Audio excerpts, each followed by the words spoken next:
નમસ્કાર મિત્રો, જય સ્વામિનારાયણ. ભૂખથી ભૂંડી ભીખના આ ચોથા ભાગમાં મિત્રો આપ સર્વનું હાર્દિક અભિવાદન કરું છું. રાજુ કાળુને વિનવે છે કે તમારા માટે નહીં તો તમારા બે શાળા માટે અને મારા માટે તો આ ધર્માદુ લેવા માટે આવો. ત્યારે કાળું ધર્માદુ લેવા માટે તૈયાર થઈ જાય છે અને ધર્માદુ મેળવવા માટે જે લોકોની લાઈન લાગી હતી એ લાંબી કતારને જોઈને ફરીથી એનું મન ડગી જાય છે કે એક સ્વમાની ખેડૂતનો દીકરો ક્યારેય કોઈની સામે ગમે તેવી પરિસ્થિતિમાં હાથ ધરવા માગતો નથી. અને લાઈનમાં ઊભો રહેલો કાળુ અત્રે રાજુને ઊભી રાખી અને ત્યાંથી નીકળી જાય છે. ત્યારે સિપાઈ તેને કહે છે કે ઠૂંઠિયા ક્યાં જાય છે? ત્યારે કાળુ સ્વમાન સાથે જવાબ આપે છે, ક્યાં તે કે મારા ઘરે જ આવ છો. તો કે અહીંયા શું કામ આવ્યો હતો? એટલે કે મારે ધર્માદુ લેવું નથી. તો પેલો કહે છે કે તું અહીંયા શું કામ આવ્યો હતો? આવ્યો હતો તો કે આવ્યો હતો પણ કે મારે ધર્માદુ લેવું નથી. એમ કરીને ચાલતી પકડે છે અને સિપાઈ અને કાળુની વચ્ચે ઉગ્ર બોલાચાલી થાય છે. ત્યારે ધર્માદુ લેવા માટે ઊભેલા જે લાઈનમાં ઊભેલા જે લોકો હતા એ લોકોની નજર ત્યાં જાય છે. સુંદરજી શેઠ અને ફોજદાર પણ ઊંચી ડોકે આ કાળુ અને સિપાઈની જે બોલચાલ ઉગ્ર ભાષામાં જે વાતચીત થઈ રહી છે એ તરફ એમનું પણ ધ્યાન જાય છે. અને સુંદરજી શેઠ કોઈક માણસને મોકલીને આ કાળુને પોતાની પાસે બોલાવે છે અને રૂજુ ભાવે કહે છે કે ભાઈ પટેલ, તું આ પેટીયું કેમ લેતો નથી? ત્યાં સુધી આપણે આ પાઠમાં અટક્યા હતા. એનાથી આગળ આપણે જોઈએ. કાળુને સુંદરજી શેઠે જ્યારે પ્રશ્ન પૂછ્યો કે ભાઈ તું આ પેટીયું શા માટે લેતો નથી? ત્યારે કાળુ કહે છે કે અમારું જ ધાન છે. મનમાં ને મનમાં કહે છે કે અમારું જ ધાન છે ને અમારા જ ધાન માટે અમારે હાથ ધરવો પડે એ મને ગમતું નથી. અને કે આ વાત જો કે હું કહેવા જઈશ તો એ વાત મારી વાત એ સમજશે નહીં અને ઉપરથી મને ટોટો ચાંપી દેશે. ઉલટાનો મને એ ટોટો ચાંપી દેશે અને મારું કંઈ વળશે નહીં. અરે વળે શું નહીં કંઈ? ફરીથી મનમાં ને મનમાં વિચાર કરે છે કે વળે શું ના કંઈ? જો આ બધા ધાનના ધણીઓ હાથ ધરવાના બદલે ઉગામે ને તો આ બંદૂકવાળા નાસવા માંડે ઊભી પૂંછડીએ. ઊભી પૂંછડીએ ભાગવો રૂઢિપ્રયોગ છે. ઊભી પૂંછડીએ ભાગવો.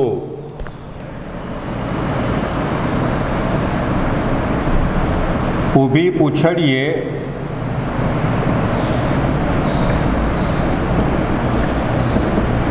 એટલે ત્વરાથી જલ્દી ભાગી જવું, ઝડપથી નાસી જવું. બધા જો હાથ ધરવાના બદલે જો હાથ ઉગામવાનું શરૂ કરે તો બધા જ આ બંદૂકવાળાએ નાસવા માંડે. શા વિચારમાં પડી ગયો છે? મનમાં ને મનમાં કાળુ આ બધું વિચારતો હતો. ત્યારે સુંદરજી શેઠે એને કહ્યું કે શા વિચારમાં પડી ગયો છે ભાઈ? તું મને તું જવાબ તો આપ. તું શા વિચારમાં પડી ગયો છે? મને જવાબ તો આપ.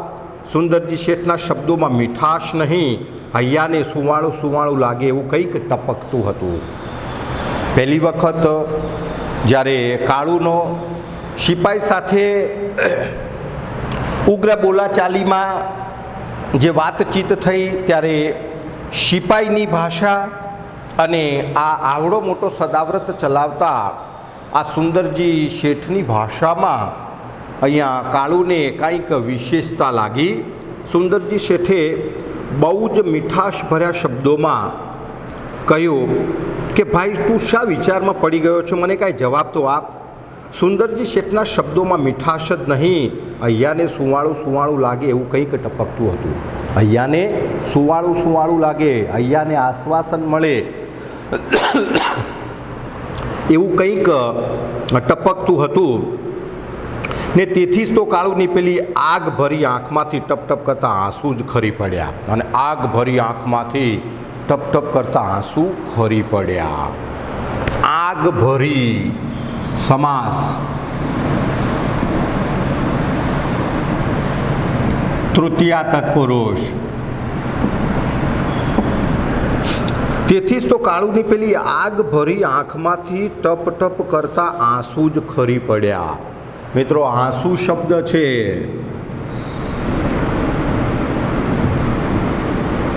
નયન નીર, અશ્રુ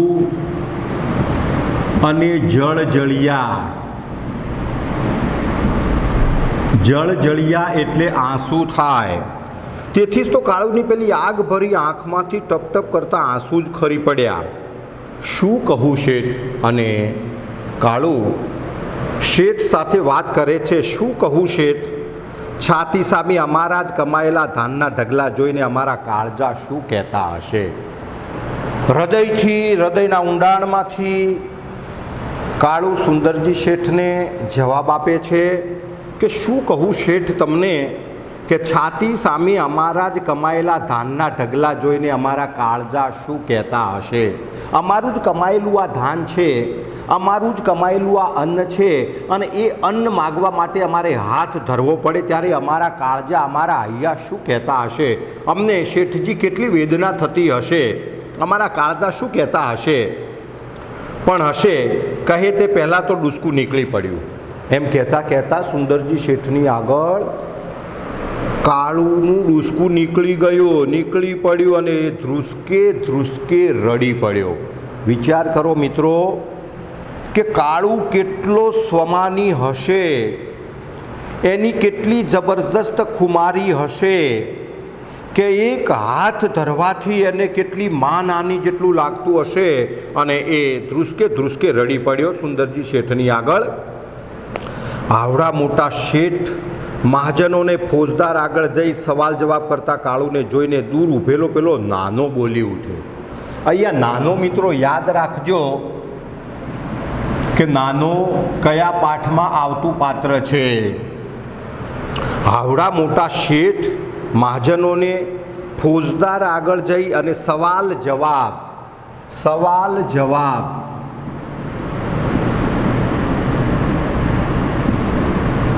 દ્વંદ્વ સમાસ કયો બને? દ્વંદ્વ બને. આવડા મોટા શેઠ મહાજનોને ફોજદાર આગળ જઈને સવાલ જવાબ કરતા કાળુને જોઈને દૂર ઊભેલો નાનો બોલી ઉઠ્યો. કાળુનો કુટુંબીજન હતો નાનો, અને બોલી ઉઠ્યો. કાળુને રડતો જોઈને બોલ્યો, આવો લાગ મળ્યો તો એ કે મળશે કે આવો લાગ મળ્યો ને ક્યારે આવો લાગ મળશે? અને ઘાંટો પાડીને કહી નાખ્યું, હાથ નહોતો ધરવો ત્યારે હવે રોવા શું બેઠો છે? અને આ નાનો કાળુને કહે છે કે હાથ નહોતો ધરવો તો શું કામ તું અહીંયા આવ્યો? અને હાથ નહોતો ધરવો તો અહીંયા શું કામ આવી? અને હવે શું કામ રોવા બેઠો છે? હવે શું કામ રોવા બેઠો છે તું? પણ આ શબ્દોએ સુંદરજી શેઠને જરા ખાટા કરી મૂક્યા. ખાટા કરવા એટલે ગુસ્સે કરવા, એમ ખાટા કરી મૂકવા, ખાટા કરી મૂકવું એટલે ગુસ્સે કરી દેવું. નાનો આ શબ્દ બોલ્યો એ કોને ના ગમ્યું? સુંદરજી શેઠને ના ગમ્યું. અને સુંદરજી શેઠ જરાક ગુસ્સામાં આવી ગયા. પણ આ શબ્દોએ સુંદરજી શેઠને જરાક ખાટા કરી મૂક્યા. અરે પેલા ફોજદારને દાજ ચડી, પેલા ફોજદારને પણ દાજ ચડી ગઈ. પણ નાનાના એટલા વાળી સદભાગ્ય કે એને બોલતો એણે દેખ્યો ન હતો. નાનાના એટલા સદભાગ્ય હતા કે આ ફોજદારે એને બોલતા દેખ્યો ન હતો. મિત્રો, સદભાગ્ય, સદભાગ્ય સમાસ કર્મધારય, અને એની સંધિ કરવી હોય તો મિત્રો સત વત્તા ભાગ્ય થાય અથવા સદ વત્તા ભાગ્ય થાય.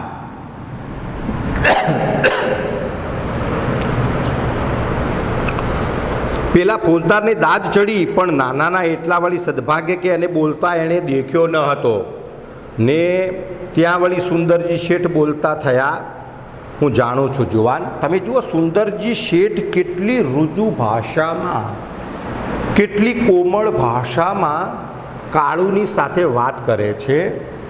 કાળુ સુંદરજી શેઠને કહે છે કે શેઠજી, અમારા જ કમાયેલા અનાજના આ અન્નના દાણાની માગણી કરવા માટે અમારે જે હાથ ધરવો પડે ત્યારે અમારા હૈયા શું કહેતા હશે, અમને કેટલી વેદના થતી હશે. એ વાત સાંભળીને સુંદરજી શેઠ કાળુને કહે છે કે હું જાણું છું જુવાન, હું જાણું છું કે તને તારા જ ધાન માટે હાથ ધરતા શરમ આવે છે. મને ખબર છે. સુંદરજી શેઠ કાળુને કહે છે કે હું જાણું છું જુવાન કે તને તારા જ ધાન માટે હાથ ધરતા શરમ આવે છે, પણ અમને સદાવ્રત ખોલતા એટલી જ શરમ આવે છે. સુંદરજી શેઠે ખૂબ નમ્ર ભાવે જવાબ આપ્યો કાળુને કે તને જેમ તારા કમાયેલા ધાનની માગણી કરતા તને શરમ લાગે છે, હાથ ધરતા તને શરમ લાગે છે, એવી જ રીતે અમને પણ આ સદાવ્રત ખોલતા શરમ લાગે છે. મિત્રો, સદાવ્રત સમાસ બને મધ્યમ પદ લોપી. સદાવ્રત મધ્યમ પદ લોપી. અમને સદાવ્રત ખોલતા એટલી જ શરમ આવે છે, સમસ્ત પૃથ્વીનું પાલન કરનારને અમે તે ક્યાં સુધી પાળવાના છીએ. યુવાન, આ સમગ્ર સૃષ્ટિનું પાલન કરનારને અમે ક્યાં સુધી પાળવાના છીએ. પૃથ્વી પૃથુ વત્તા ઈ, સમસ્ત પૃથ્વીનું પાલન કરનારને અમે ક્યાં સુધી પાળવાના છીએ. આ તો મેઘરાજાને પાણી પહોંચાડવા જેવી વાત થઈ યુવાન. આ તો મેઘરાજાને પાણી પહોંચાડવા જેવી વાત થઈ.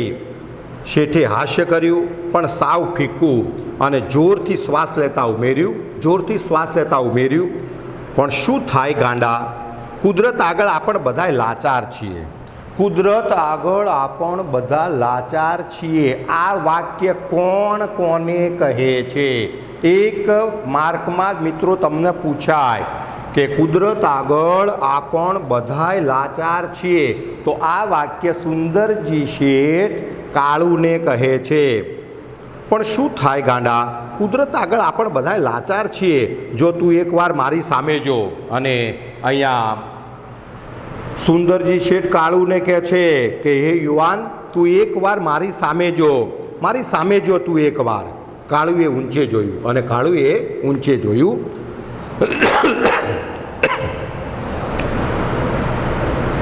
કાળુએ ઊંચે જોયું. તને એમ લાગતું હોય કે આ ધર્માદા છે, હાથ ધરતા તને સંકોચ થતો હોય.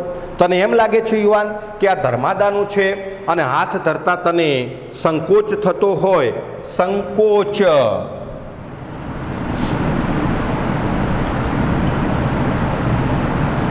સમવત્તા કોચ, અને સંકોચ એટલે મિત્રો શરમ.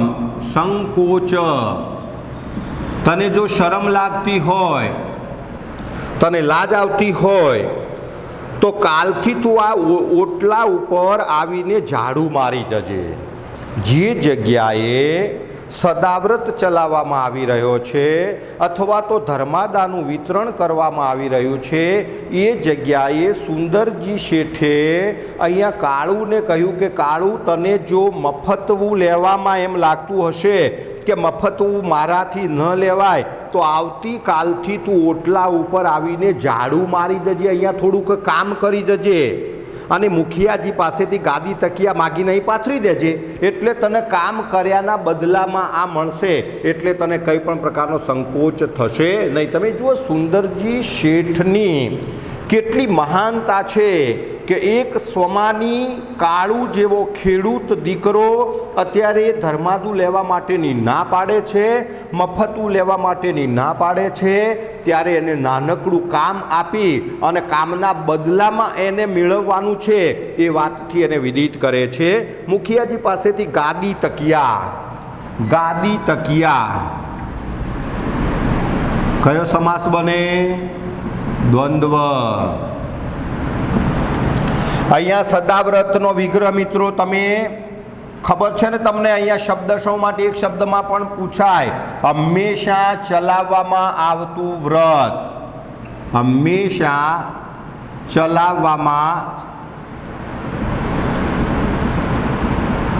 આવતું વ્રત એને સદાવ્રત કહેવાય. મુખિયાજી પાસેથી ગાદી તકિયા માગીને અહીં તું પાથરી દેજે, પછી તો બસ ને, પછી તો તને સંતોષ ને, પછી તને એમ નહીં થાય ને કે હું મફત ધર્માદાનું ખાઉં છું, એવો ભાવ તારા હૃદયમાં પેદા નહીં થાય ને મિત્ર. કાળુને પોતાના પેલા વિચાર જાણે બાલિશ લાગવા માંડ્યા. અને કાળુ જે વિચાર કરતો હતો કે અમારું કમાયેલું ધાન છે અને અમારા કમાયેલા ધાનને માગવા માટે અમારે હાથ લંબાવવો પડે, એ વિચાર એને બાલિશ લાગવા માંડ્યા. મિત્રો બાલિશ, બાલિશ એટલે સામાન્ય, અહીંયા બાલિશ લાગવા માંડ્યા. કાળુને પોતાના પેલા વિચાર જાણે બાલિશ લાગવા માંડ્યા. શેઠની મોટાઈને માથે ચડાવી. અને સુંદરજી શેઠની જે મોટાઈ હતી, કારણ કે મોટા ગજાના માણસો ક્યારેય આડું અવળું બોલતા નથી. કોઈના હૃદયને આઘાત લાગે કે ધક્કો લાગે એવા શબ્દો મોટાઈ અને ઊંચેરા માનવીના હૃદયમાંથી ક્યારેય નીકળતા નથી. અને એ વાતની પ્રતીતિ અહીંયા સુંદરજી શેઠના માધ્યમથી લેખકે આપણને કરાવી છે. શેઠની મોટાઈને માથે ચડાવી, આંખ વાટે વંદી રહ્યો. અને આંખ વાટે એમની જે સુંદરજી શેઠની જે મોટાઈ હતી, એમનું જે ઊંચેરાપણું હતું, એ આંખ વાટે એ વંદી રહ્યો. મનમાં ને મનમાં કહેતો હતો, શેઠ હજો તો આવા મોટા ગજાના હજો. અને મનમાં ને મનમાં સુંદરજી શેઠ પ્રત્યે એના હૃદયમાંથી શબ્દો નીકળે છે કે શેઠ હોય તો કે આવા મોટા ગજાના હજો. શેઠ હોય તો કે આવા મહાન અને મોટા ગજાના હોજો. શેઠે વળી કહ્યું, તારા જેવા બીજા હોય તો એમને સમજાવજે. અને શેઠે ફરીથી રૂજુ ભાષામાં કાળુને કહ્યું કે હે કાળુ, તારા જેવા વિચાર ધરાવનારા બીજા માણસો હોય ને તો એ તું એમને સમજાવજે કે આપણે મફતું લેતા નથી, એવું તું એમને સમજાવજે. શેઠે વળી કહ્યું કે તારા જેવા બીજા હોય તો એમને સમજાવજે અને કહેજે કે તારું છે ને તમને આપીએ છીએ, આ તમારું છે અને તમને આપીએ છીએ, કે એમાં અમે કાંઈ ધર્માદા જેવું કરતા નથી. એમ કરીને બીજા માણસોને પણ તું અહીંયા સદાવ્રત સુધી લાવજે. કાળુએ ડોકું હલાવ્યું. અને કાળુએ ડોકું હલાવ્યું. એહસાન માનવાના શબ્દો ન સુધતા સુંદરજી શેઠને જે કૃષ્ણ શ્રી કહી અને ચાલતો થયો. અને સુંદરજી શેઠનો આભાર, એહસાન એટલે આભાર, અહીંયા એહસાન શબ્દ છે.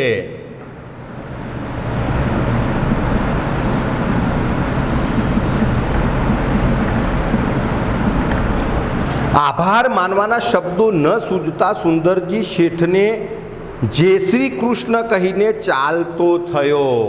મિત્રો કૃષ્ણ શબ્દની સંધિ ખાસ યાદ રાખજો, કૃષ વત્તા ન, કૃષ વત્તા ન. અહીંયા શેઠનો આભાર માનવાના શબ્દો ન મળતા સુંદરજી શેઠને કાળુ જય શ્રી કૃષ્ણ કહીને ચાલતો થયો અને લાઈનમાં જઈને ખડો થઈ ગયો. અને જે ધર્માદુ લેવા માટેની લાઈન લાગેલી હતી એ લાઈનમાં જઈને ખડો થઈ ગયો.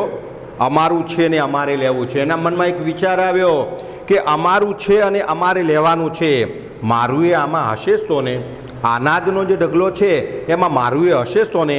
પેલા વલ્લાવાળા ક્યારડાની મારી શાળ હાથમાં ફેરવેલીને એને રમાડેલી. અને વલ્લાવાળું જે ખેતર હતું, જે ખેતરમાં વડલો ઊભો હતો, અને વડલાવાળા ખેતરની શાળ, શાળ એટલે ડાંગર.